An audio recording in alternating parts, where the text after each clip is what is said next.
Love marriage చేసుకున్న కూతురికి బ్రతికుండగానే పిండం పెట్టిన తండ్రి.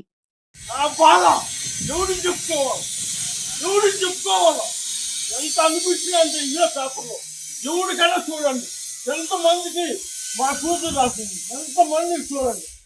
నా బాధ, నా భార్య చూడు, నేను హ్యాండిక్యాప్డ్, నేను నా బాధలు ఏ ఊరికి రాకూడదు.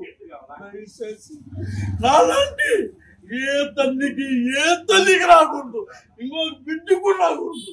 నేను అనిపించిన కష్టాలు నేను ఎలా నా చేతు పిల్లగారి కోసం వాడి బిడ్డలో నా కూతురు చాపితే నా కొడుకులు వాళ్ళు బాగుపడతారా. నా పేరు ఉషా, మా భర్త పేరు సుబ్రహ్మణ్యం రెడ్డి. మాకిద్దరు కుమార్తెలు.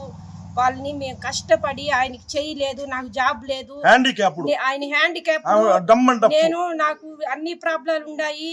కానీ నేను కష్టపడి నా ఇద్దరు బిడ్డల్ని చదివిస్తాండ. నేను నా భర్త చాలా అప్పు చేసి ఉండాము. వాళ్ళ కోసం వాళ్ళ మీదే మేము ఆధారపడి ఉండాము. ఇంకా 6 నెలలు ఉంటే మా సమస్యలన్నీ తీరిపోయి అని మేము సంతోషంగా బతుకుతా ఉంటాము. ఎంత బాధ ఉన్నా కూడా సంతోషంగా బతికే సమయంలో మా బిడ్డని డ్రాప్ చేసి ఎత్తుకో